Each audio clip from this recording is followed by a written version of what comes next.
lo voy a ir diciendo varias veces, si es que entran. Hola Martín. Decía que en un ratito cuando arranquemos, vamos a inhabilitar las cámaras junto con los micrófonos para poder preservar la calidad de la señal lo más posible, para que nos podamos escuchar todo el tiempo. Vamos a habilitar dos cosas. En el chat vamos a poner una dirección de correo electrónico a la que se pueden dirigir en caso de querer hacer cualquier consulta o duda de lo que necesiten. Y también va a ser el lugar donde van a poder escribir cualquier duda o pregunta que tengan ganas de hacerle a la expositora. Los últimos 10 minutos o 15 minutos los vamos a disponer para eso. Así que lo voy adelantando desde ahora. Yo igual lo voy mirando, pero tenemos un administrador que se está ocupando de eso y que nos va a ir pasando cada una de las preguntas.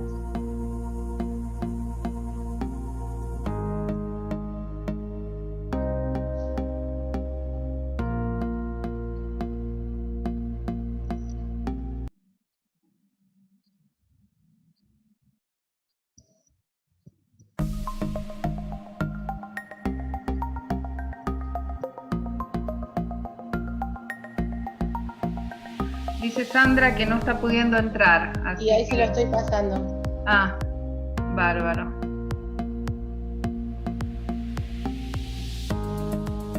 No le aparece para entrar.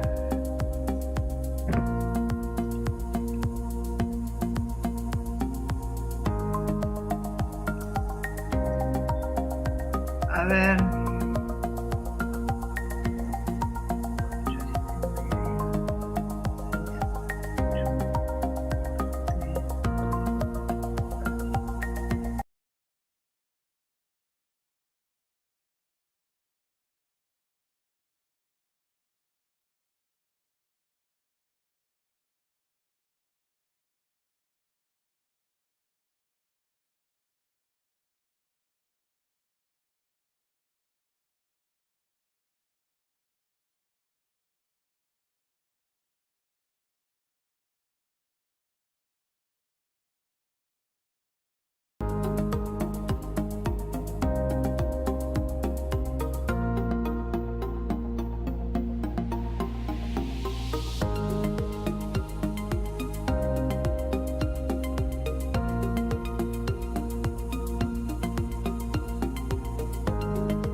¿Quién es?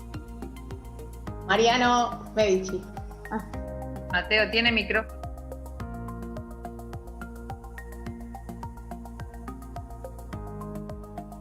Bien. Bueno, Buenas tardes, voy perdón. a repasar un poco lo que dije la otra vez. El EPICEF, dentro de lo que es el Instituto Romero Bres, que es el área de capacitación. EPICEF es Educación Permanente, Instituto Superior de Educación Física. Todas las capacitaciones, las charlas, las conferencias son sin costo. Generalmente pensamos que porque son sin costo no tienen la jerarquía que debería tener, y no es ese el tema, sino que hoy, entre otros especialistas, la tenemos a Sandra, a Marta, a Nora, que han estudiado el tema y que son comprometidas con el tema. Nosotros, dentro de lo que es la conducción, en un principio le doy la bienvenida de parte de Mercedes Seman, nuestra rectora. Qué paradoja, primer rectora mujer en un instituto de formación docente, y específicamente en lo que es el Romero Bres. Y como decía la otra vez, el Romero Bres cambia los paradigmas de la educación física de nuestro país y de Latinoamérica. Por lo tanto, no es poca cosa pertenecer a la comunidad del Romero Bres y estar dando esta charla, esta conferencia para la comunidad del Romero Bres. Hoy otras medidas de seguridad hicieron estas medidas de seguridad muchísimo más fuerte al área de género, área que está llevando Nora, Marta y varias otras personas del Romero con muchas ganas, con mucho entusiasmo, por el contenido y por lo que significa. En nombre del Romero Bres y en nombre de Mercedes Seman, Sandra, te damos la bienvenida. Muchas gracias. Qué presentación, la verdad que me siento importante. Gracias, chicos.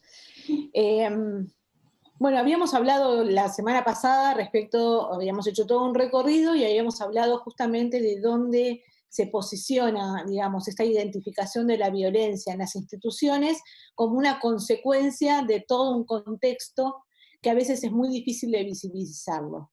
Entonces hoy la propuesta, cuando hablábamos de qué título ponerle a lo que sigue, se me ocurrió que con un título muy directo, ¿no? y muy preciso es plantear cuál es la expectativa de este tipo de capacitaciones. O sea, de pronto esto tiene una meta o tiene desde alguna forma de, digamos, de accionar esto, de empezar a hacer para poder lograr algunos cambios. Entonces se me ocurrió que había que poner en palabras exactamente qué estamos buscando. O sea, no estamos buscando solamente hacer protocolos, no estamos buscando actuar después de que las cosas suceden, porque el protocolo es eso, es una receta para después de que aparecen los síntomas, o peor que eso, cuando aparece la enfermedad.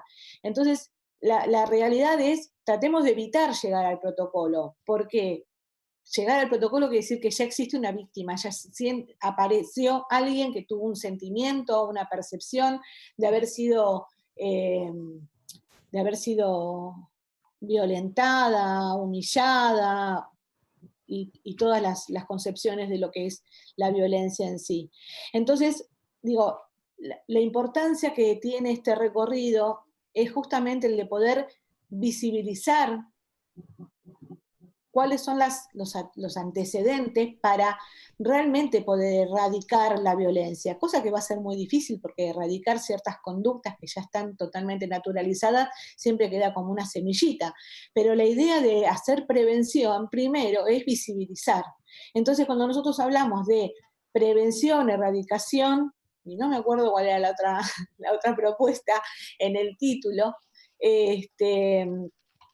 justamente lo que estamos tratando de hacer es reformular la educación al punto tal de poder evitar llegar al protocolo, ¿sí? O sea, la idea del protocolo es algo hermoso, tiene que ver con una formalidad, pero justamente lo primero que uno de nosotros tiene que replantearse cuando hace este tipo de propuestas para trabajar en una institución, trabajar en la sociedad, trabajar en las comunidades, es justamente saber ¿qué aspiramos? Entonces, cuando aspiramos a erradicar la violencia en realidad sería maravilloso erradicar la violencia del mundo, pero erradicar la violencia de género como tal en una institución educativa, primero hay que plantearse si podemos ver esta violencia, cómo sucede esta violencia, ¿no?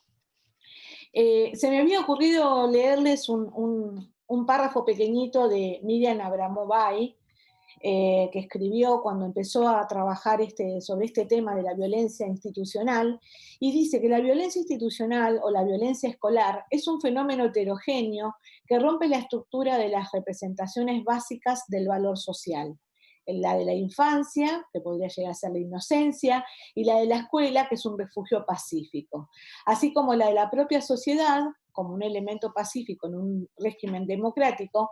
Las violencias practicadas en el universo escolar e institucional deben ser jerarquizadas de modo tal que queden comprendidas y explicadas. Tal jerarquía se basa en la naturaleza de los actos en cuestión, y estos actos están asociados al llamado de distintas violencias según de acuerdo cómo se practiquen, ¿sí? Podría llegar a ser robo, violencia sexual, daños físicos, gritos, maltrato, crímenes. Hay otros actos de violencia que son institucionales y que son meramente simbólicos y que tienen que ver con las relaciones de poder. Bueno, mi idea justamente tiene que ver con esto, ¿no? Cuando ponemos en palabra para poder trabajar en lo que es la prevención de la violencia en un ámbito institucional, primero veamos cuáles son aquellas violencias, ¿no? que se replican por parte de aquellas personas que de alguna forma no saben convivir o no saben practicar lo que se llama un vínculo saludable. Esto lo hablamos la otra vez. Nosotros decíamos que cuando empiezan a existir estos vínculos retorcidos, permisivos, donde uno, porque quiere dar la materia, entonces no se juega en el compromiso y no hay réplica y no hay denuncia, y tampoco aparece esto de la sanción social, ¿no? Donde muchísimas poblaciones han optado por el escrache como una sanción social, que en definitiva nunca es una sanción social, más que una mediatización simbólica del malestar, pero esto no trae digamos, una verdadera sanción. O sea, hacerle pasar vergüenza a una persona que es un violento, que es un perverso, que de pronto ejerce determinados tipos de conductas en desmedro de la moral o de la salud de otro, la verdad es que no le preocupa mucho si pasa. O sea, hemos tenido más que suficientes ejemplos en lo público, en lo privado, de que estas personas amorales desde todo punto de vista, porque no es que tengan distintos valores a los nuestros, son amorales. La moralidad, digamos, el valor en sí con respecto a otro ser humano está ausente. Entonces a estas personas no les preocupa la vergüenza. O sea, el escrache, por ejemplo, es una buena medida desde el punto de vista de, bueno, vamos a recurrir a tal o cual cosa. Y de hecho, ha sido muy útil en determinadas comunidades. Pero con eso no erradicamos la violencia, con eso no la visibilizamos, con esto siempre seguimos trabajando un paso detrás, ¿sí? Entonces, habíamos dicho la otra vez que tanto en las instituciones de aprendizaje, en las instituciones educativas, vayamos puntualmente a donde donde estamos siendo convocados, el ejercicio de la violencia no es un eje salido de foco, no es un punto externo, es algo que está dentro de la maquinaria, está funcionando y está funcionando y es funcional a otros tipos de violencia, ¿no? Esto que habíamos hablado del ejemplo del profesor de literatura, que hasta que una persona, uno de los niños, no lo denunció, o uno de los padres no se dio cuenta que ese chico estaba atravesando una situación, y a partir de eso esto hizo un efecto dominó, y el resto pudo de alguna manera poner en palabras, y esto salió a la luz, ya sí con una sanción un poco más severa. Hasta que no suceden estas cosas, uno de alguna forma, iba a decir, a ver, lo sostiene en el tiempo. Ustedes habían hablado, y de hecho yo leí algunos expedientes de algunas personas que llevan más de 30 años en ejercicio de su calidad docente, y no se pueden correr de determinados comportamientos más allá del malestar que puede llegar a producir. Entonces la pregunta es, ¿está visibilizado? O además de estar visibilizado, ¿está de alguna forma solapado, subestimado en el ejercicio, digamos, en lo que le va a causar a las otras personas? Total, las alumnas pasan un año nada más con ese profesor, ¿no? Es un año. O sea, esto, bueno, ya lo va a superar. Una vez, ellas dicen, no lo denuncio porque ya di la materia y no quiero seguir teniendo problemas con esta persona, y a veces el sistema parece que avalara esto porque total están un año con ese profesor, ¿no? Y esta persona se sigue empoderando. Entonces, la pregunta es, nosotros en psicoanálisis y en psicología hablamos de lo que se llama un beneficio secundario. Cuando un malestar provoca un beneficio secundario. ¿A qué nos referimos con eso? Y nos referimos a que, bueno, salimos con esto, ¿no? O en algún momento, no sé, soy una histérica, la paso mal, bueno, entonces, o soy una persona súper brotada cada 2 por 3, entonces en casa me tienen esta consideración de, no, bueno, pero no le digamos nada porque ya después, ¿no? Explota. Y esto es un beneficio secundario, no me comprometen, no me piden de más, no me mandan a lavar los platos, no, porque después te grita. Entonces, esto trae muchos problemas entre los hermanos, ¿no? En un punto, claro, como ella después se raya, ella no se lo pueden pedir, ¿no? O, no le digas esto a papá, también esto surge, ¿no? No provoquemos la ira, entonces no provoquemos la ira, hace que esto se siga repitiendo y repitiendo, se eterniza, esa era la palabra que no me salía. Cuando nosotros planteamos esto de las situaciones violentas que se suceden en una institución, lo primero que aparece es la descalificación de la situación, no de la víctima y no tampoco del victimario, sino pero no es para tanto. No, pero, a ver, vos también. Y después, cuando esto no es suficiente, aparece la otra frase de, pero vos también, mirá cómo te venís vestida, ¿no? Esta cosa de correr inmediatamente el eje y hacer responsable a la víctima. Entonces, cuando nosotros tratamos de trabajar en esto de la prevención justamente es un ejercicio colectivo de esta comunidad, hoy estamos hablando de esta institución, de desnaturalizar, ¿sí?, aquella forma de ser violento. Entonces, si nosotros empezamos a implementar determinadas, y no sanciones sociales, pero sí ciertas reglas que de alguna forma pongan en evidencia este tipo de naturalización, no estoy hablando del acto violento, sino de por qué lo naturalizamos. Por ejemplo, de alguna forma, cuando aparece un maltrato o lo que fuere, que de alguna forma el grupo puede ejercer la autorregulación y pueda de alguna manera empezar a poner límites. Cuando nosotros hablamos de visibilizar y de desnaturalizar, estamos hablando de eso, de poder poner un límite para que de alguna forma aquel que lo tiene naturalizado empiece a sentirse incómodo, ¿no? O sea, ninguna de las cartas de las alumnas, ninguna de las charlas con las autoridades, bueno, digo ninguna, es como muy general, pero bueno, muy pocas de haber sucedido, causaron malestar en estas personas que han sido violentas. ¿Por qué? Porque en realidad esto no trascendió, esto no llegó a mayores. Y ahí aparece el tema de la situación del beneficio secundario. No llega a mayores porque muchas veces operar en contra de esta persona trae un perjuicio a la institución, a la cantidad de horas cátedras que están asignadas para una materia. Lo digo tirándolo al aire porque yo no, soy una ignorante en todo lo que tiene que ver con la estructura. Después ustedes me dirán, no pasa por acá, pasa por el otro lado. Pero siempre aparece del lado que tiene la autoridad para poder habilitar este tema de la sanción, la visibilización y de alguna forma esto que es ejemplificador, y no lo digo desde un lugar autoritario, sino justamente esto de, al ponerlo en palabras, uno sociabiliza el malestar y al sociabilizarlo vamos a reconstruir una forma más sana de vincularnos. Entonces digo, aparecen posibilidades, pero se pierde otra cosa. Para poder modificar cualquier tipo de conducta y cualquier tipo de malestar, también hay que preguntarse cuánto estamos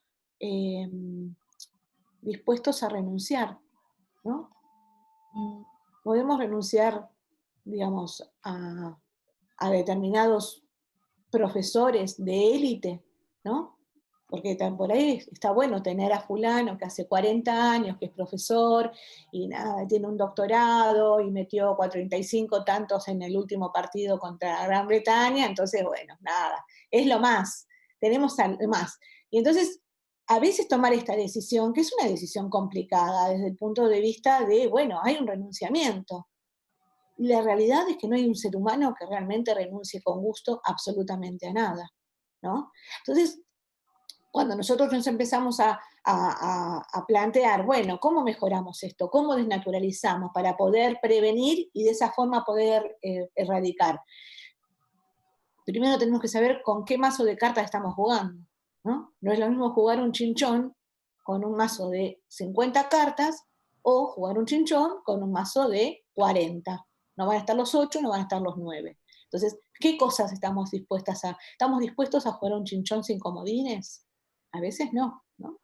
Digo, esto tiene que ver, ¿no? Con esto de que de pronto, bueno, no sé si todo el mundo sabe jugar chinchón, ustedes son todos del lado físico, así que no sé si juegan mucho las cartas, pero sí, yo digo, bueno, de pronto esto tiene que ver, ¿no? Con, digamos, una forma de qué quiero hacer y con qué cuento, y de lo que cuento, qué es lo que puedo dejar de lado. ¿A qué puedo renunciar? ¿Puedo renunciar a un nombre? ¿Puedo renunciar a, en vez de tener 200 horas cátedras, tener 170? No sé, esta cosa, porque uno también tiene que sincerarse, ¿no? Desde el punto de vista de esta lucha, en ser coherente. O sea, el sinceramiento para lo único que sirve no es para, uy, sí, yo soy tan noble que digo todo como es, sino es para ser coherente, porque de esa forma vamos a ver cuáles son las pautas desde las cuales uno puede empezar a trabajar, ¿no? Porque si no, en esto que hablábamos el otro día, que el protocolo es muy flexible y está bueno que hayan, de alguna forma, por la misma experiencia, o sea, esto del ir haciendo es lo que nos permite ir transformándonos, ¿no? Constantemente estamos en una metamorfosis. Y entonces lo rico es que esta es una metamorfosis a la cual todos asistimos, los que hacemos y los que dejamos de hacer, ¿no? Porque también quedarse de brazos cruzados o mirar para otro lado o no arriesgar ¿no? Esto, no, y no, mira, no vayas a aquella institución porque son re barderos, ¿no? O sea, de alguna forma, esto aparece, no sabés. Yo el otro día estaba, con el tema de la cuarentena, que es terrible, el tema de la cuarentena, estoy viendo de nuevo Friends, ¿no? Todas las temporadas de Friends. Y en uno de los primeros capítulos hablan de las mujeres preferidas que ellos tienen, las actrices preferidas, y uno de ellos nombra a Susan Sarandon. Estoy hablando de 1994. Y entonces uno dice, mi lista está Susan Sarandon. Y el otro le dice, no, porque es una activista. Y ¿no? Digo, y hoy en día es una de las primeras mujeres luchadoras en Estados Unidos desde el mundo de los artistas, digamos, ¿no? O sea, desde Hollywood, la tipa desde el 94 ya era una activista. Entonces, esto, ser coherente con lo que uno viene a plantear, con lo que uno viene de pronto a sostener, porque si no, es como, bueno, decían en otra reunión, bueno, nada, somos todas maquetas, ¿no? O sea, somos maquetas, ponemos la carita, ¿no? Son todas pañuelitos verdes y esas cosas, lo cual aplaudo, porque el número importa, acá esta vez el número sí importa, pero realmente tenemos que, cuando nos sentamos en la mesa chica o en la mesa grande, o cuando comulgamos con toda la comunidad, decir, bueno, ¿pero qué estamos? ¿No? O sea, porque nadie elige el instituto porque le queda cerca. De hecho, muchísima gente viene de Ushuaia a estudiar, y vienen de La Quiaca, y vienen de Córdoba, y vienen de todo el país. Entonces vienen porque el instituto tiene un prestigio, tiene un peso social, educativo, y de pronto, justamente por sostener eso, muchas veces se barre, 16:30. Iba a decir se barre debajo de la alfombra, me parece que es totalmente agresivo lo que acabo de decir, pero lo que quiero decir es, muchas veces ponemos paños fríos en esto, ¿no? O sea, hay cosas que no han podido seguir su curso. Se celebra, obviamente yo celebro porque he participado del movimiento que tiene el Consejo de Género, no sé cómo lo llama, el Comité de Género dentro del instituto, que se ha movido, que ha llegado a las instancias de asesoramiento de la Secretaría Jurídica dentro del Ministerio, o sea que hay toda una movida, pero seguimos hablando sobre casos que ya sucedieron, entonces la idea es cómo desnaturalizamos, cómo creamos vínculos saludables. Cuando empezamos a hablar de vínculos, bueno, uno se pregunta, ¿sabemos todos lo que es un vínculo? Porque todos hablábamos de vínculos, ¿no? Y a veces es difícil determinar qué es un vínculo. Por naturaleza, digamos, por definición, vínculo es estar atados, ¿no? El vínculo o vincular es atar algo a otra cosa. Eso sería, digamos, la definición de la palabra vínculo. Pero cuando vamos a hablar respecto de relaciones humanas, el vínculo es aquello que se va construyendo, que es bidireccional. Pichon Rivière decía que era bidireccional y tripersonal, porque siempre convoca a un tercero. Y el tercero es el tercero fantasiado, ¿no? O sea, cada vez que nos juntamos con una persona nueva, nosotros en esa persona encontramos gente que queremos y gente que odiamos. Y de acuerdo a quién pesa más, ¿no? Esta cosita que uno dice a veces es una cuestión de piel, ¿sí? ¿Por qué no? No, es una cuestión de piel. Y en realidad por ahí, porque esta persona me recuerda o me retrotrae a otra relación, a otro vínculo, lo que fuere. Y el vínculo más antiguo, que se llama el protovínculo, el más arcaico, es el que tenemos con la primera persona que nos relacionamos, que es nuestra madre, ¿no? Entonces, digo, a partir de ahí uno va tomando ciertas herramientas para ir construyéndose como una de estas 3 personas que se juntan en un vínculo y que después se va haciendo cada vez más amplio como, digamos, como siendo una espiral que va ingresando, donde va ingresando toda la comunidad. Entonces, cuando hablamos de construir un vínculo, estos vínculos pueden ser buenos o pueden ser maliciosos, digamos, por lo que causan, ¿no? O sea, en esto de me reconozco la parte positiva o la parte negativa de la otra persona y uno ya empieza, ¿no? Con el pie izquierdo. Empezamos con el pie izquierdo. Cuando hablamos de vínculos, entonces, uno tiene que entender que cuando nos relacionamos con un otro en esto de crear esa atadura afectiva y emocional, cotidiana o no, porque a veces un vínculo uno lo puede tener con gente que lo ve muy de vez en cuando, pero sí lo construye. El primer elemento, la primera herramienta que atraviesa esto es la comunicación. Y si empezamos a hablar de comunicación no terminamos nunca, ¿no? Porque realmente es un bagaje importante. Pero yo, digamos, apelo a un atajo cuando hablo de comunicación, porque me parece que es válido. Y es cuando hablamos de los 5 axiomas que plantean en Palo Alto, en 1950, se juntaron unos psicoanalistas conductuales, algunos psicólogos, y Václavic, que era también psicólogo y también era lingüista, empieza a trabajar con lo que es la comunicación. Y entonces él plantea, y para mí este es un punto de partida a tenerlo en cuenta, cuando vamos a hablar de naturalizar y empezar a erradicar conductas, digamos, que son nocivas, basarnos también y empezar a purificar o depurar la forma de comunicarnos. Para esto él habla de 5 axiomas, 5 puntos de partida, ¿no? Los 5 axiomas de la comunicación, y una de las cosas que plantea él es justamente esto de que no existe la no comunicación. Cuando uno dice, ¿cómo que no existe la no comunicación? Y no, porque aún la persona más indiferente, más congelada y con menos, digamos, empatía, está comunicando eso. O sea, y cuando nos empezamos a comunicar, digamos, desde estos lugares, los otros axiomas hablan ya más, digamos, de la historicidad que tienen estas personas que se comunican, de, digamos, que tiene que ver con la secuencia comunicacional, de la asimetría, porque también esto es una forma, de la relación y contenido. Por ejemplo, no es lo mismo que yo le diga a mi compañero, anda a hacer los deberes, mi compañero me va a mirar y decir, ¿qué?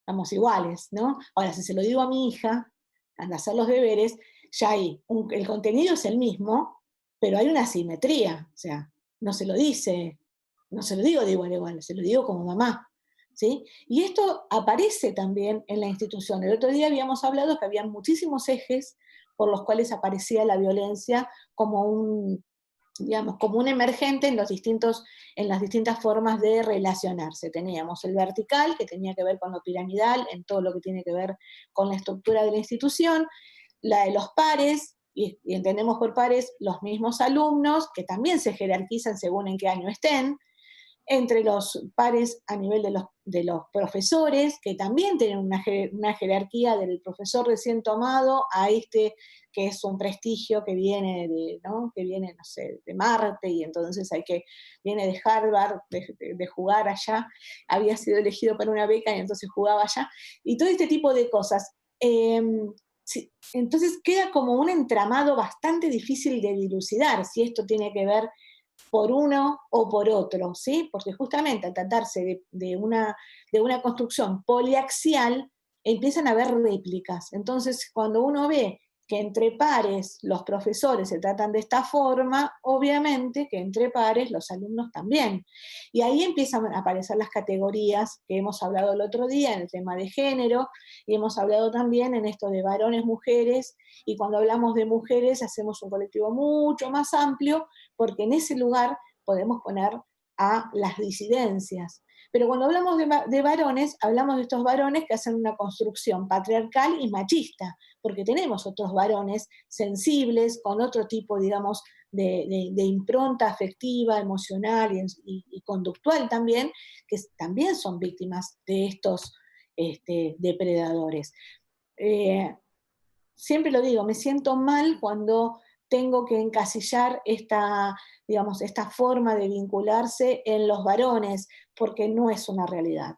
Las mujeres también sabemos ser violentas, las mujeres también replicamos este tipo de maltrato, quizás no caen digamos, en maltratos que se ven más con lo sexual o con los abusos, digamos, de determinado tipo de violencia, ¿no? Acuérdense que hay 5 tipos de violencia, que no sé si las hablamos, pero bueno, es la ley 26.485, creo que ya lo sabemos, estamos trabajando justamente con esto, pero bueno, hablando de todo esto, no siempre es una violencia sexual, o sea, siempre también las mujeres replicamos la violencia psicológica, la económica, ¿no? O sea, Dios me libre de una mujer con poder y machista, ¿no? ¿no? Uno se quiere ir, uno escapa a eso. Entonces, cuando hablamos de desnaturalizar y hablamos de poner la atención y el ojo en la comunicación, ahí es donde uno ya está tomando una decisión sana o de saneamiento de las conductas que tenemos, al menos dentro de esto, ¿no? Esto es lo mismo que a veces uno dice, el nene vino del jardín con esto de lavarse las manos y lavarse los dientes. Dice el padre, yo no me lavo nunca los dientes. Bueno, pero mira, tenés que hacerlo porque el nene tiene que llevar al jardín, si no va a decir que el papá no se lava los dientes, ¿no? Entonces, digo, cuando estamos en la institución, también pasa esto. El saludo, vetar el uso de palabras como, no sé, boludo, tonta, no sé, palabras que inducen una falta de respeto, más allá de que esté naturalizado, ¿no? Lo pongo como ejemplo, yo con esto no me quiero hacer voy a bajar esto, perdónenme. No es una cuestión de ponernos en un lugar de mojigatos, ¿no? De, bueno, no se dice ninguna palabrota o lo que fuere. Lo pongo como algo súper exagerado, pero esto tiene que ver con, uno no sale de la clase dando un portazo, o uno no entra a la clase haciendo chistes soeces, ¿no? Empezar a habilitar a que esto se conozca. No, bueno, anónimamente. En algunas escuelas primarias a mí me funcionó esto de pongamos una cajita, ¿no? Entonces ponemos una caja como un buzón y los chicos escriben, esta denuncia es anónima. Fulanita me saca la carpeta y cuando llego a mi casa mi mamá me reta y firman, ¿no? Es divino porque son chicos, entonces a veces quieren hacer denuncias anónimas y ellos mismos están diciendo, pero sin llegar a tanto, uno puede empezar a hacer este tipo de circularización de ejercicios, ¿no? De, bueno, pongan en el buzón si algo les pareció fuera de lugar. Esto no es, digamos, una casa de brujas, esto es saber cuáles son las conductas para poder deconstruirlas. Tiene que ver con eso. Si uno no las conoce, de ninguna manera va a poder actuar al respecto. Y esto de habilitarlos, o sea, ¿por qué la habilitación? La habilitación es necesaria para que se sientan menos perseguidos, porque es, a ver si yo digo tal cosa y después no me aprueban más. Ya ha pasado, ¿no? O sea, tratar de que no aparezca la sanción por... hay un, hay una canción de Sabina que dice que ser cobarde no valga la pena, ¿no? O sea, me parece que hablar de cobardía acá por ahí es muy fuerte, pero realmente tomar una decisión en hacer una enunciación o hacer una denuncia requiere de un valor, ¿no? Porque esto siempre trae consecuencias. Entonces, si al principio las denuncias son anónimas, o las seamos más suaves, las observaciones son anónimas y esto va habilitando ciertos cambios, esto va a permitir que se cree un vínculo de confianza, ¿no? O sea, que aparezca la confianza, esto que no se haga público, ¿no? Que no todo el mundo se entere de que yo presenté una nota. Obviamente ya ustedes tienen un camino recorrido y hay muchas cosas que ya están puestas en práctica, pero siguen estando puestas en práctica después de que apareció la situación de violencia. Entonces, ahora tratemos de ver de la cintura para el otro lado. No sé si esto va por la cintura para abajo, la cintura para arriba, no importa. O sea, que esto sea un quiebre, o sea, para que uno pueda realmente erradicar o evitar llegar a protocolos. El otro día hablábamos con las chicas que atendemos las líneas de urgencia en el 144, en el BOTI, que están en Ciudad, y aparecen muchas, ¿no? Que aparecen, y entonces algunas veces dicen, bueno, sí, mirá, se conectaron como 15, pero ninguna era de violencia, todas eran otro tipo de consulta. Y uno dice, qué bueno. Igual sabemos que no se conectan porque no lo conocen todavía, ¿no? Porque la línea de la 124 está saturada en serio. Pero digo, la idea es esto, que uno tenga que estar en la guardia y que se pueda leer un libro, ¿no? O sea, sería maravilloso, que estemos en una guardia esperando que llame por violencia y que nadie llame. ¿Es utópico? Sí, es utópico. A mí me gusta sonar en grandes. Después trabajo mi frustración cuando no llegamos, ¿no? Pero digo, esto es lo que uno tiene que trabajar. De alguna forma poder empezar a habilitar el ambiente institucional eh, a que se pueda denunciar, pero no denunciar de una forma, vuelvo a decir, como una casa de brujas, sino esto. Pero para poder denunciar, primero hay que desnaturalizar, por eso vamos para atrás, ¿no? Entonces, si yo tengo que denunciar algo que me hizo sentir incómodo, primero tengo que saber si hay cosas que me hacen sentir incómoda. Y qué cosas, digamos, están fuera de lugar. Esto que hablábamos de la naturalización, pasa, estos chicos, volvemos a esto de que no es ingenuo que pase en una institución, porque en esta institución pasa lo que pasó en la anterior. O sea, llegamos a la terciaria, pero pasamos por la secundaria. Y de la secundaria pasamos por la primaria y previamente el jardín, con los que tuvieron suerte de ir a un jardín, y si no, esta familia. Esta familia donde el padre llega, se saca los zapatos y le dice, che, gorda, ¿me hiciste la comida? Digo, o la madre que le dice al hijo, vos que sos un inútil, que nunca podés hacer nada. Entonces este chico cuando va al terciario o al secundario, donde sea, y le dicen, usted González, pobre los González, ¿no? Usted González, que no le da la cabeza, ¿no? O esto que le pasó a una de las alumnas, vos que sos rubia, ¿entendés? ¿No? Si a esta chica en la casa le vienen diciendo, bueno, Paola Argento, ¿no? Tal cosa, estamos en lo mismo, ¿no? Estamos viendo que esta nena o esta mujer o quien esté atravesando esto, o esta profesora, donde un profesor la hace callar la boca, ¿no? Están todos hablando y, bueno, vos callate, vos sos mujer, ¿qué podés opinar del arbitraje de lo que sea? No, ¿no? Entonces, pero claro, esta chica la hicieron callar en la casa primero. La hizo callar la madre, la hizo callar el padre, la hicieron callar, ¿no? Entonces, para ella, ¿qué va a denunciar? Un malestar. Por más que se quede, ¿no? Con todo ahí, un contenido. Y entonces, esta situación, de alguna forma, no deja, digamos, de replicar lo que ya se tiene enseñado. Bueno, esto es una cuestión de empezar a hacer como una, en química se llama hidrólisis, ¿no? O sea, separar las sustancias que están todas mezcladas en un líquido. Lisis es romper, hidrólisis es romper el agua en las moléculas que están compuestas, o el líquido en lo que está compuesto. Bueno, tenemos que hacer una lisis, ¿no? En estas naturalizaciones. Y para esto es donde uno tiene que empezar a replicar y a comunicar cuáles son las formas correctas de comunicarnos. Digo, no es, a ver, ¿es muy difícil ponerlo en práctica? Sí. ¿Es muy difícil diseñarlo? No. Es convocar a la comunidad para saber cuáles son los permitidos, ¿sí? Hasta qué punto, qué cosas hacen sentir mal, porque esto, digamos, en esto de la cajita anónima de las denuncias, también van a aparecer de, no, bueno, cuando el profesor entra mascando chicle, yo me siento mal. Bueno, a ver, veamos si algunas conductas se pueden tener, digamos, se pueden considerar como violentas y otras, bueno, seamos tolerantes con otras conductas.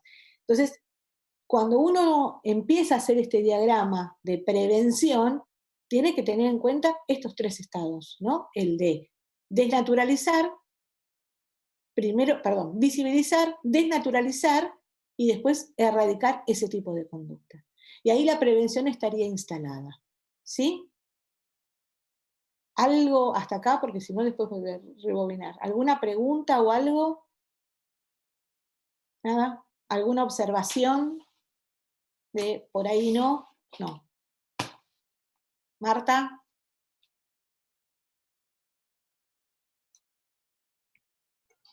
No, yo me quedé quería acotar algo que lo veníamos chateando ahora con Nora, que nos dejaste el pie, acerca de estas cuestiones de protocolo y tu idea de no llegar al protocolo.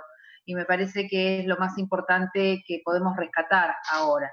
Y que acá es un compromiso de toda la institución. La institución somos todos y me parece que donde hay que poner la mirada y donde hay que poner la fuerza es en tratar de desnaturalizar nosotros estas situaciones, que no está bueno que te pase, no está bueno que te calles y no está bueno que nosotros nos callemos si lo estamos viendo y le digamos al otro, bueno, anda a denunciarse una nota, habla con Mer, que no, Mer te atiende, habla con el área de género, habla con tus compañeros a ver qué onda, si nosotros también estamos comprometidos. Entonces, me parece que estas situaciones, una profesora me contaba que uno de los compañeros la hizo callar delante de una reunión donde había otros docentes y nadie dijo nada.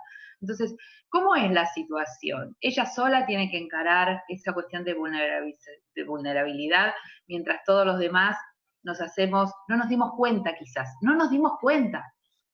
Es probable que haya pasado eso. Entonces, poner la mirada en eso, con poner solo una palabra, ya estamos dándole pie al otro para que pueda compartir ese malestar o nada, no llegar al protocolo, como decís vos, porque el protocolo ya tiene un camino hecho, ya nos comprometimos con instituciones superiores, con el ministerio, con ustedes, con etcétera, etcétera. Pero en lo demás, ¿podemos habilitar que siga pasando y mirando para otro lado? Cuando los alumnos me dicen, bueno, pero tal profesor dijo tal cosa y todos los demás se rieron. El problema no está en que el profesor solo dijo eso, sino que todos los demás se rieron y te inhabilitaron a vos para poder decir, me sentí incómoda, me molestó lo que hiciste. Entonces, quería poner el acento en esta cuestión, en que la institución, está bien, ya tiene protocolo, ya avanzó, pero ¿qué hacemos? ¿Cómo nos comprometemos nosotros como institución con lo que significa la palabra institución y que el Romero somos todos, ¿no? Nada, solo eso. Yo quería agregar una cosita, Sandra, si me permitís. Me parece que es importante identificar por dónde están tejiéndose las redes. Porque pensaba, ¿no? Que para que se habilite determinado tipo de violencia, es porque hay una red que sostiene esa violencia. Me parece que lo que está empezando a suceder es que hay una red que pretende detener esa violencia. Esta situación de que la institución está comprometida con el tema, me parece que lo que habilita es justamente a la posibilidad de que si alguien está percibiéndose en una situación de violencia, tenga el espacio a donde recurrir para poder hacer la denuncia que corresponda. Me parece que, vuelvo sobre el tema que decías recién, visibilizar es el primer paso, sin ninguna duda, porque si yo no me doy cuenta que estoy siendo víctima de una situación de violencia, difícilmente tenga posibilidad de denunciarlo. Pero si yo puedo reconocerlo y además tengo una red que me contiene frente a esta situación, que puede perfectamente iniciar como una cuestión un poco más anónima, por cuidado, y después ir avanzando en la protección o defensa de esa persona, me parece que ya estamos haciendo un cambio importante en situaciones donde antes lo dejábamos pasar de largo. Nos está quedando, yo quisiera, Sandra, una cosita más, tenemos todavía un ratito, pero como sé que hay gente que se está teniendo que ir en breve porque tiene otros compromisos, quisiera proponer que si alguien tiene alguna pregunta que hacer a Sandra, que la podamos aprovechar. Les pido que lo escriban en el chat para que se la pueda transmitir y que Sandra pueda dar respuesta si es que hay alguna consulta. Tengo dos consultas, que una salió por privado y la otra no. Bueno, la que salió por privado, obviamente no voy a decir quién lo dijo, porque se lo hizo por privado es para que no lo sepa todo el resto. Entonces, pregunta si solo puede denunciarse cuando uno se reconoce como víctima de violencia, desnaturalizando las acciones violentas, y la importancia del acompañamiento. Bueno, esto responde recién a lo que, digamos, casi estuvo respuesto en lo que dijo Marta, pero sí es cierto, nosotros necesitamos siempre un acompañamiento para esto, porque justamente la primera imagen que tiene una víctima de cualquiera de las violencias, y no solamente desde la injerencia de la violencia de género, es que uno no amerita ser respetado. Entonces, lo que atraviesa a esa persona que la está pasando mal en una situación de violencia, de cualquiera de los 5 tipos de violencia, es que esa persona no tiene, o sea, que ella como víctima no es importante, está sola. Y entonces también pasa esto, ¿no? Que a veces cuando va a denunciar, les voy a contar un caso rapidito que tengo, muy rapidito como para que vean lo difícil que es y lo importante que es armarse como sujeto en esto de apoyarse en otros. Tengo una paciente que me apareció ahora en la cuarentena, que me la deriva un psiquiatra, que es una chica brasilera, que no tiene nada que ver con el medio por eso lo puedo decir, porque a veces pasa que uno habla en un ámbito y dice, yo la conozco, ¿no? Pero no tiene nada que ver con porque estudió otra cosa y una serie de cosas. Se conoce con un muchacho de otra nacionalidad, tampoco argentino,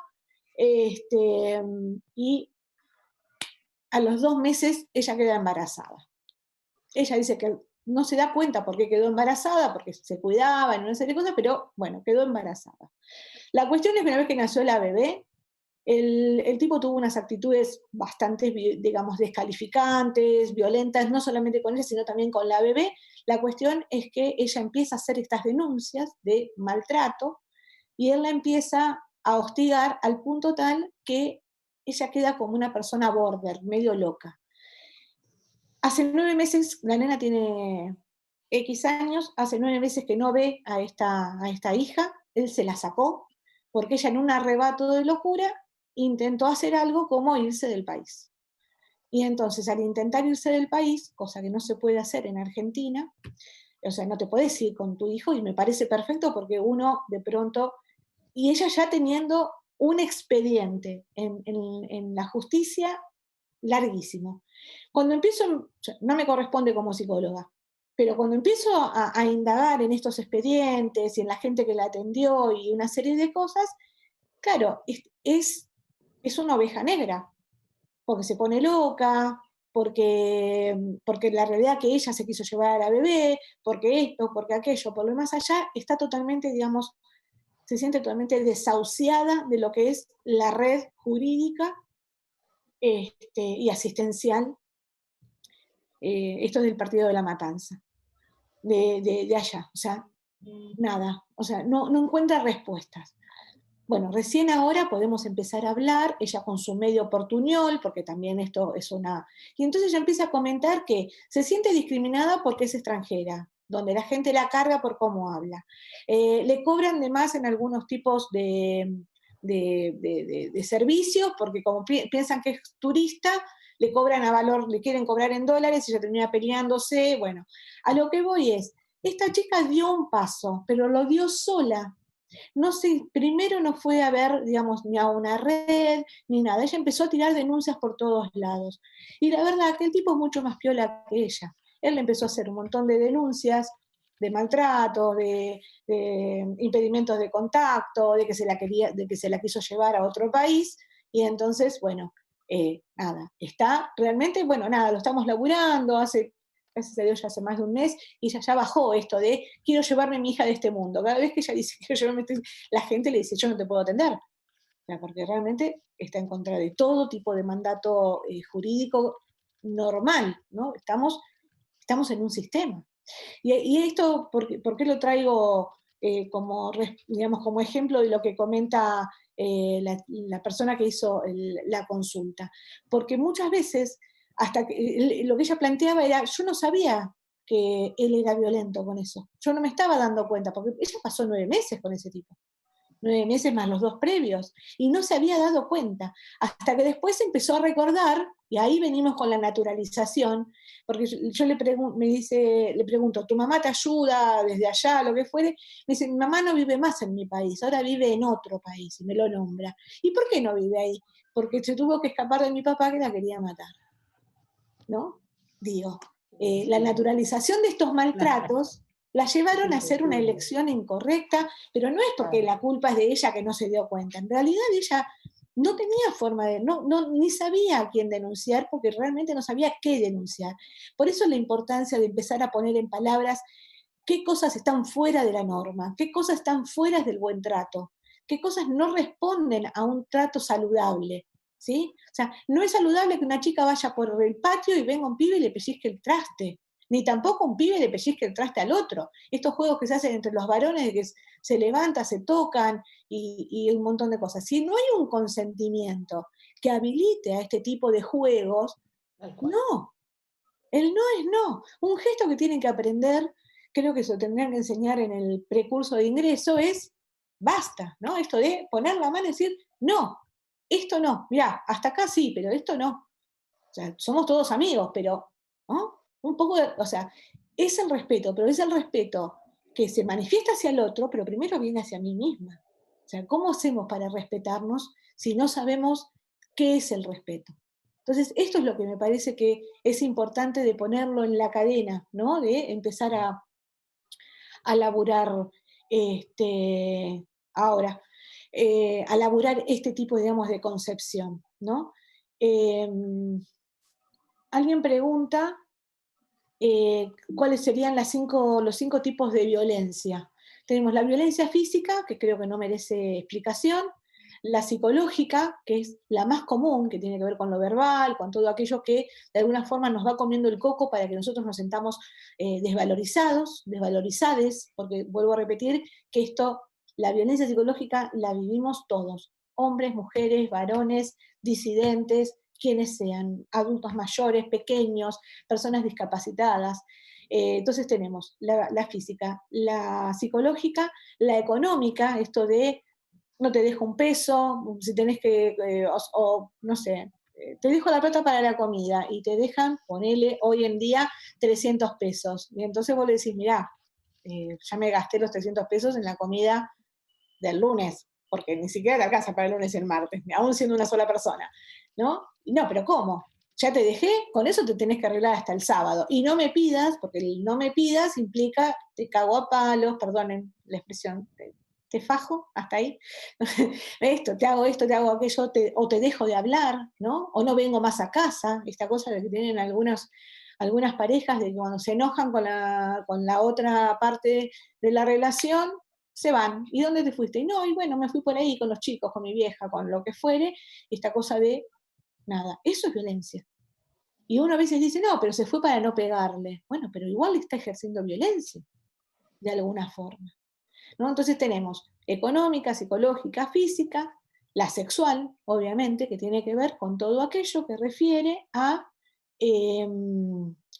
al no consentimiento. O sea, las mujeres podemos decir que no, las esposas podemos decir que no. En una pareja, aún llegado hasta el último momento, podemos decir no, no quiero. Entonces no amerita la obligación o el chantaje, ¿no? Ah, bueno, claro, lo que pasa es que si no te acostas conmigo es porque estás saliendo con otro.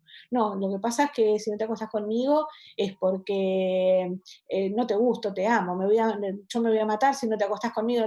A ver, las mujeres más de una vez decimos, bueno, dale, ¿no? Porque ya el tú es tan invasivo, es tan molesto que de alguna forma es callarlos. Esto de la falta de respeto en la anorgasmia, o sea, cuando ni siquiera se respetan los tiempos de la mujer, ¿no? O sea, que una pasa a ser un partener sin voz ni voto. La cuarta y la quinta es la simbólica. La violencia simbólica es toda aquella que se expresa a través de símbolos. Por ejemplo, regalarle a una mujer un pantalón 3 tallas más chico que su talla. Eso es re doloroso. No es una violencia psicológica, porque no te está volviendo loca ni nada, pero simbólicamente te está diciendo, vos no entras en este pantalón. Estoy hablando de las personas que, con el respecto de su sobrepeso o lo que fuere, ¿no? Es esto de, bueno, estás gorda, ¿no? No te lo está diciendo, no te lo está escribiendo. En lo mediático, lo simbólico tiene que ver con todo ese tipo de propagandas donde nos ponen a nosotras en un lugar de no podemos limpiar el inodoro si no viene un hombre a salvarnos. Eso es simbólico, ¿no? Hasta que no aparece el gran Mr. Músculo, nosotros no podemos. Bueno, eso es simbólico. Entonces esas son los 5 tipos. Si está Sandra, contestado. teníamos una pregunta antes Sí.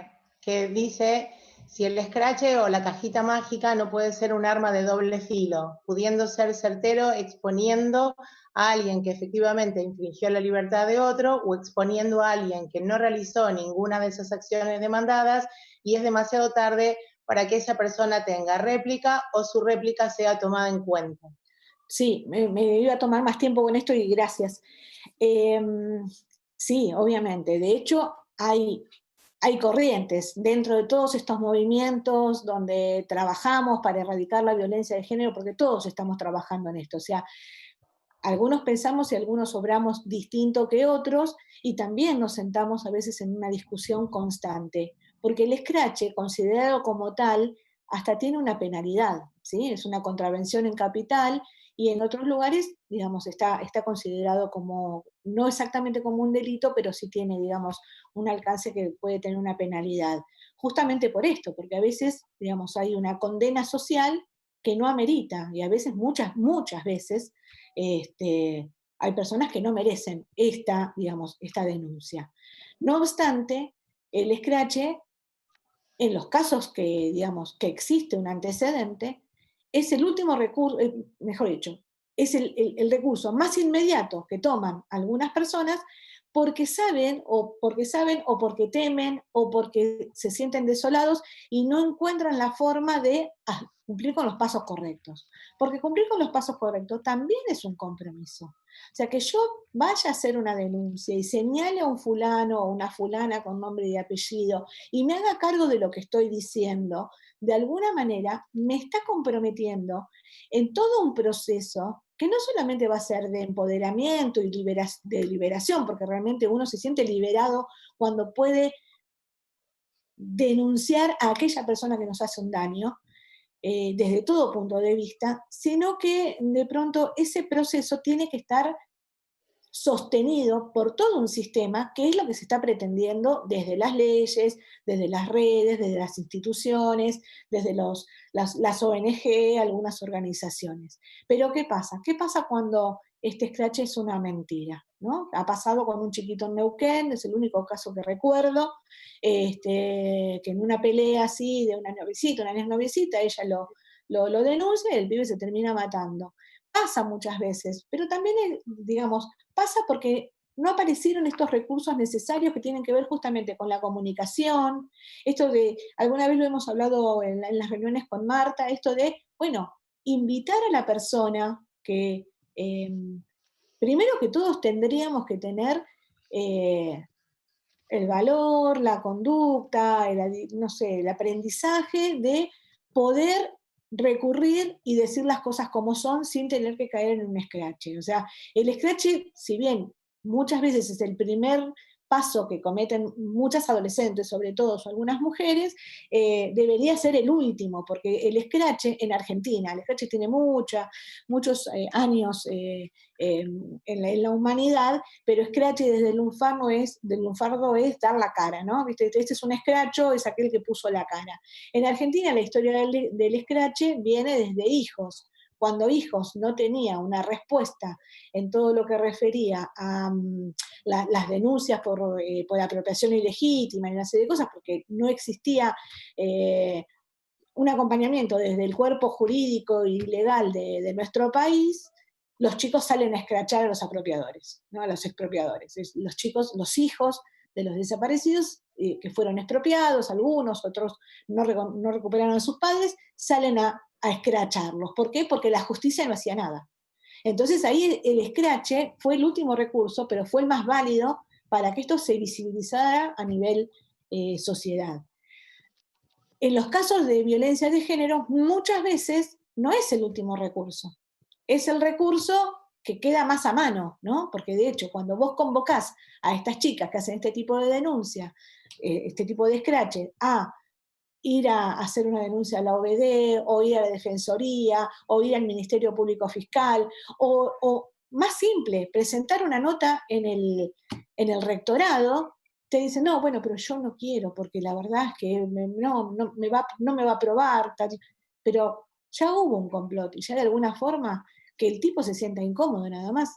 Un perverso no se siente tan incómodo, la otra loca más, que de hecho es lo que dice. No, lo que pasa es que es una flojita. No, lo que pasa que, ¿no?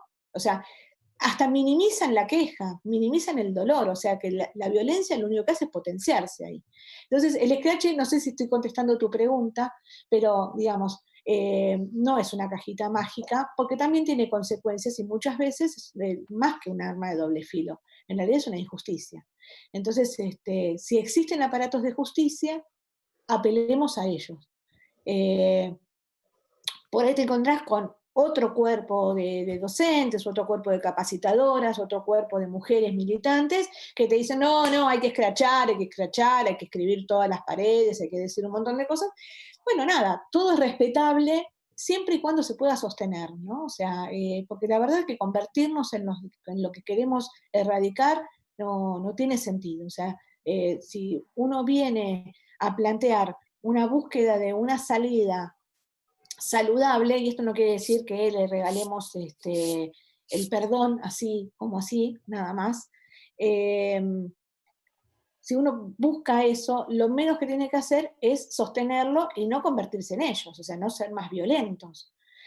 Justamente porque hay una película muy interesante que se llama La vida de Gail, no sé si la conocen, que es todo pasa en Estados Unidos, acuérdense que acá no pasa nunca nada, pasa allá, es un militante en contra de la pena de muerte, que labura, termina como docente en una universidad, una serie de cosas, y él es condenado a muerte por un crimen, no se las quiero espolear, pero lo voy a hacer porque si no tiene sentido el comentario, y prueba que todas las pruebas y toda la forma que se había armado lo señalan a él, pero él era inocente, porque había sido un suicidio inducido. Entonces, lo que él prueba es que aún con todo dicho, uno no tiene derecho a tomar la vida de otro, ¿no? O sea, igual estamos hablando de la pena de muerte, que tiene también otras aristas. Pero a lo que voy es que si uno no cree en el sistema, estamos desmadrados, o sea, estaríamos totalmente anárquicos, ¿no? Entonces cada uno haría justicia por mano propia y muchas veces nos equivocaríamos. Entonces el escrache, digamos, tiene para mí, ¿no? Y esto lo digo de una forma personal, debería ser el último de los recursos cuando realmente la justicia no puede sostener la justicia y aquellos que tienen en su mano la salida, ¿no? Para esto. Así que, Y un no sé. poco Sí, en esa línea, Sandra, era que yo pensaba esto de la importancia de tejer redes para que entendamos que se pueden hacer las denuncias o por lo menos informar la situación de una manera que sea amparado la identidad de quien lo está diciendo, porque la verdad es que la denuncia anónima, acuerdo completamente, me parece que es un arma de doble filo, me parece que habilita a que termine siendo una forma de violencia como a la inversa, porque si alguien denuncia a otra persona que es inocente, termina siendo un acto bajo y de violencia igual. Entonces, por eso me parece tan importante que nosotros contemos con el protocolo que contamos, que esté hecho el recorrido para que puedan llegar de modo no anónimo, pero sí preservar la identidad de quien hace la denuncia hasta que se puedan hacer las averiguaciones del caso. Me parece que es una manera de ir encauzando estas situaciones. Y me parece también que son cuestiones de aprendizaje. No estábamos acostumbradas y acostumbrados a que esto pasara. Entonces, cuando empieza a pasar, tenemos que aprender a transitar el camino.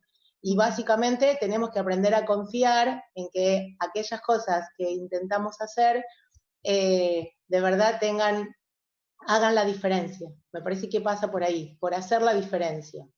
sí, Quizás no se puede al nivel que en algunas ocasiones nos parecería más justo, pero nosotros no somos la justicia.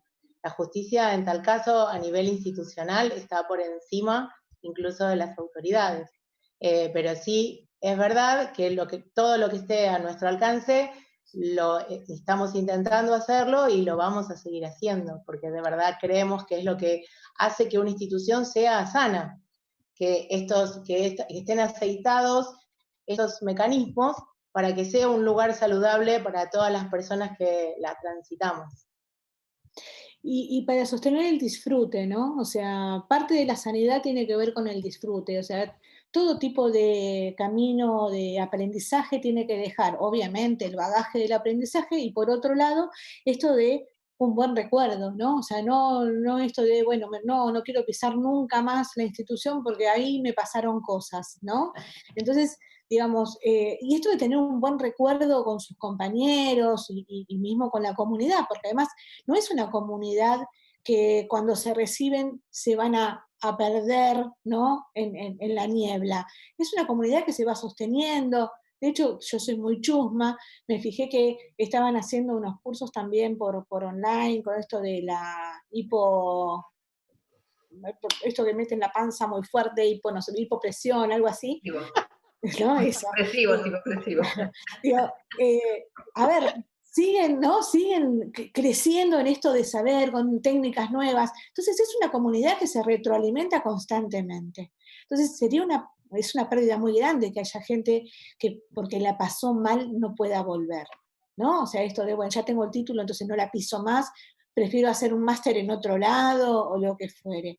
Entonces, en esto que vos decías, que acordabas y que el protocolo está, me parece que el protocolo es una buena cuna en esto de abrigar, ¿no? Esta cosa de darle así como un contexto amoroso a acompañar a alguien. También que las personas, para que sea general, sepan que si traen este tipo porque esto pasa muchísimo, este tipo de situación, ¿no? O de situación de malestar, no son culpables ellas o ellos, ¿no? Porque esto de, bueno, lo que pasa es que yo era un poquito gay, entonces ameritaba que el profesor me dijera, che, vos, el permiso, el putito de la izquierda, ¿no? Y entonces, no, bueno, lo que pasa es que como yo tengo así estas cosas amaneradas, eso no habilita a nadie. O sea, el que se siente víctima no es culpable absolutamente de nada.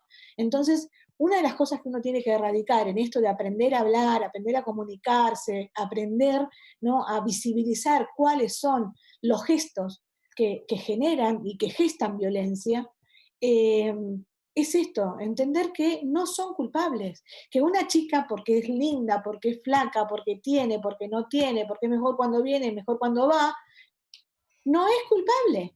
No es culpable, no se merece ni la tocada, ni la chiflada. Por algo, ahora tenemos lo del acoso callejero. Digo, tenemos digamos, ¿no? Tenemos esta modalidad de que es violencia, que te digan determinadas cosas en la calle y cuando te las dicen adentro de la institución, ¿no? A ver.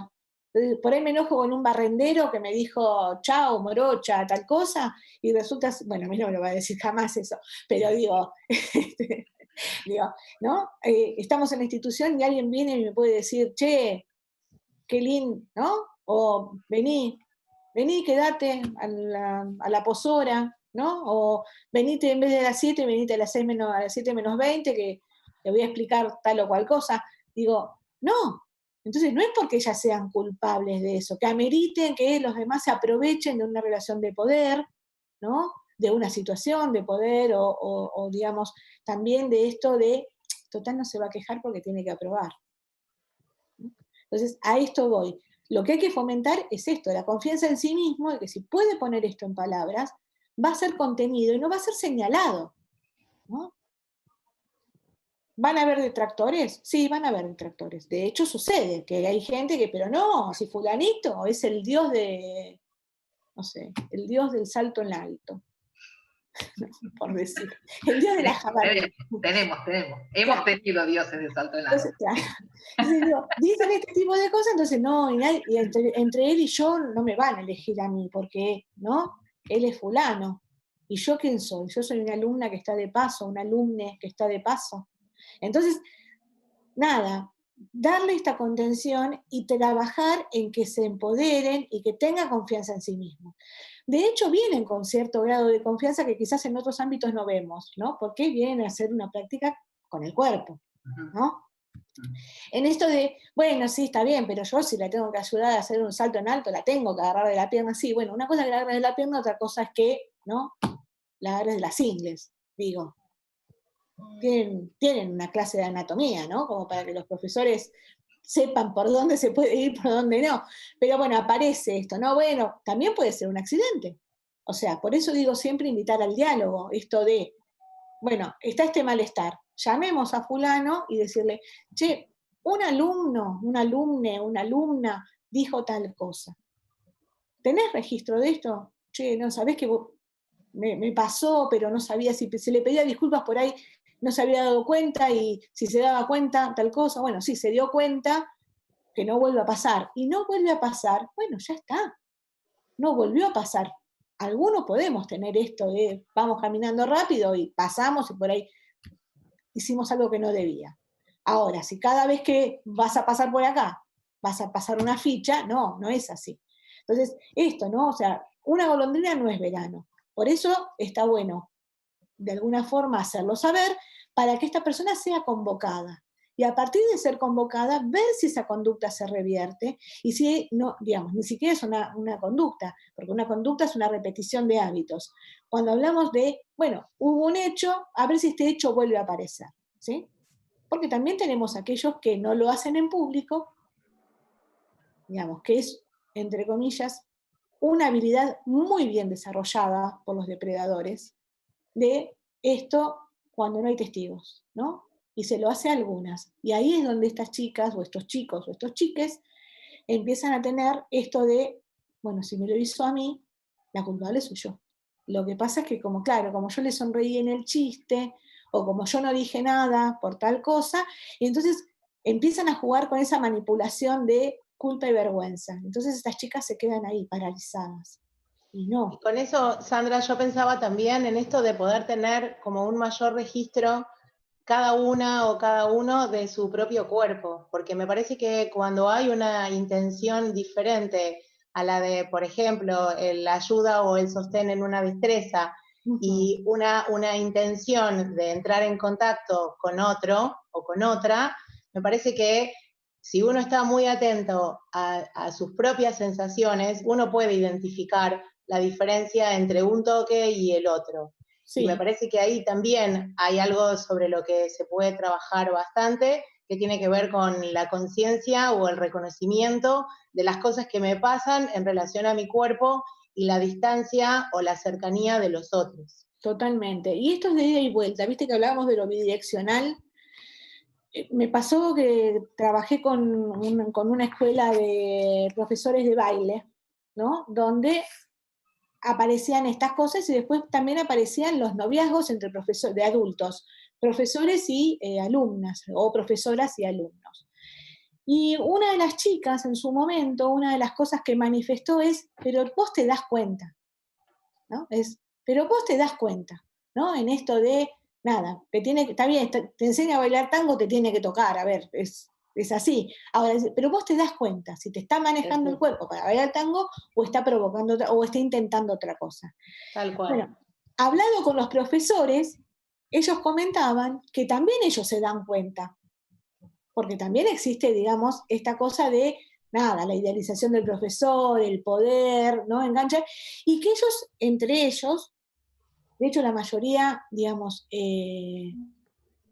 tenía, digamos, una elección o sea, tenía una orientación sexual que no, digamos, con lo cual no se llevaba con el tema de estas chicas.